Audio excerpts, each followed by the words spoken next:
Vote আসলে definitely যাকে আমি সিলেক্ট করেছি আমার মন থেকে এবং যে প্যানেলকে আমি মনে প্রাণে বিশ্বাস করি যে তারা একটা কার্যকর এবং খুব শক্তিশালী একটা প্যানেল গোছাবে এবং সেই প্যানেলটা শুধুমাত্র শিল্পীদের কল্যাণে শিল্পীদের একটা সুস্থ শিল্পী সমিতি তৈরি করার জন্য তারা কাজ করবে।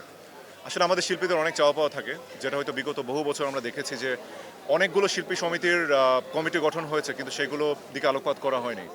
তবে এই সমিতিটা নিয়ে আমার একটা তাদের যে পরিকল্পনা, তাদের যে প্ল্যানিংগুলো আছে করার বা প্রতিশ্রুতি আছে, সেটার প্রতি আমি শিল্পী হিসেবে আস্থা রাখছি। আমি বিশ্বাস করি যে ভালো কিছু একটা হবে এবং নিরলসভাবে তারা শিল্পীদের জন্য কাজ করে যাবে। না, অ্যাকচুয়ালি আমার আসলে নিয়ম অনুযায়ী তো 3টা সিনেমা করার পরেই তো আসলে ভোটার হওয়ার কথা। তো আমি ভোটার হয়েছিলাম, মাঝখানে অলৌকিকভাবে আবার মানে ভোটাধিকার থেকে বিচ্যুত হয়েছিলাম আমার এক বড় ভাইয়ের কল্যাণে। আর পরবর্তীতে আবার ভোটার হয়েছে। তখন জাস্ট মানে দেখুন আসলে মানে ভোটটা আমরা কেন দেই? ভোটটা আমাদের দেওয়ার অর্থই হচ্ছে আমরা তো অনেক বড় বড় ইলেকশন আমরা দেখি, ন্যাশনাল ইলেকশন দেখেছি কিছুদিন আগে।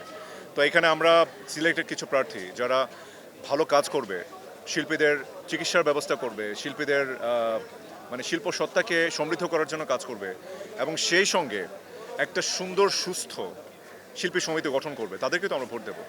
এবং আমার বিশ্বাস যে আমি এমন একটা প্যানেলকে, এমন প্রার্থীকে আমি চুজ করেছি, তারা ডেফিনেটলি আমাদের শিল্পীদের শিল্পী সত্তাকে টিকিয়ে রাখার জন্য, সমৃদ্ধ করার জন্য, চিকিৎসা ব্যবস্থা এবং সকল ধরনের মানে শৈল্পিক কল্যাণ এদিকে ফোকাস করবে আর কি। প্রতি সপ্তাহে সর্বোচ্চবার বিকাশ পেমেন্টে 50 জন হবেন পেমেন্ট চ্যাম্পিয়ন। জিতে নিন টিভি সহ আকর্ষণীয় সব প্রাইজ। ডেফিনেটলি কোনো না কোনো ক্ষেত্রে সবাই কাউকে না কাউকে তো আপনাকে বিশ্বাস করতেই হবে।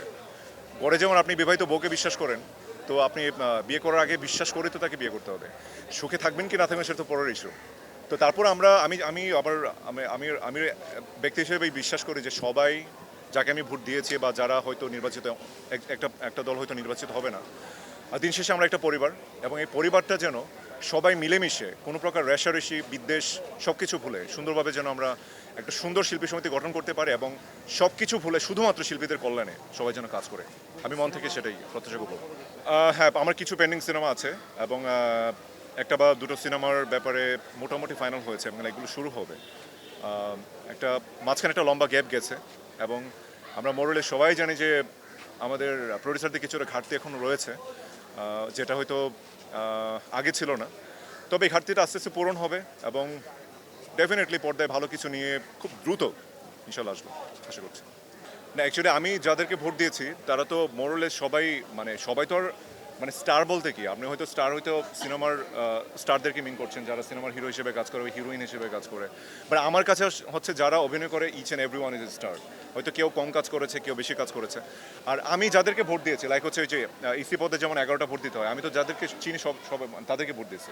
সো আমার কাছে কাউকে আননোন মনে হয় নাই। তবে হ্যাঁ, কম্পারেটিভলি হয়তো বা গত বছরের বা বিগত যে কয়েকটা বছর গেছে বা যে ইলেকশনগুলো গেছে ওটার তুলনায় কিছুটা হয়তো বা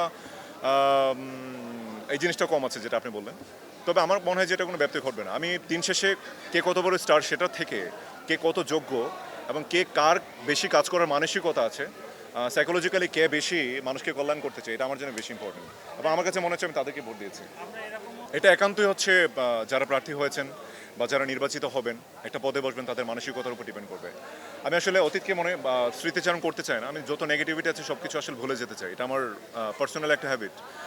তবে হ্যাঁ, সত্যি বলতে আমি ব্যক্তি হিসেবে আমাকে যদি আমাকে কয়েকজন প্রশ্ন করছিল, কয়েকজন সাংবাদিক, যে আপনি কেন ইলেকশন করেন না। আসলে আমার কাছে শিল্পী হিসেবে মনে হয় যে আমার শিল্প সত্তাকে সমৃদ্ধ করা সবার আগে বেশি জরুরি। আমি শিল্পী, আমি শুধু আমার ধ্যান জ্ঞান এখন শুধু কাজ। যখন সময় হবে তখন হয়তো আমি ইলেকশন করবো কিনা সেটা ফিউচার তো আর কেউ বলতে পারে না, ফিউচারটা দেখা যাবে কি ঘটে। তবে এই বিষয়গুলো আসলে হওয়া উচিত না। আপনি যে অভিযোগটা তুললেন, এই বিষয়গুলো আসলে হওয়া উচিত না। আমি বললাম না যে আসলে দিন শেষে সবাই যারা বিরোধী প্রার্থী আছি, যারা পক্ষে আছি, বিপক্ষে আছি, সবাই একসাথে একই পরিবার হয়ে কাজ করাটা গুরুত্বপূর্ণ। আদারওয়াইজ এই শিল্পী সমিতি কোনো কাজে আসবে না। ঠিক আছে? আর ডেফিনেটলি আমাদের প্রত্যাশা করতে হবে, নেগেটিভ কোনো কিছু চিন্তা না করে আমরা প্রত্যাশা করবো যে যারা আগামীতে প্রার্থী হয়ে নির্বাচিত হচ্ছে, যেই সমিতি গঠন হবে তারা ভালো কিছু করবে।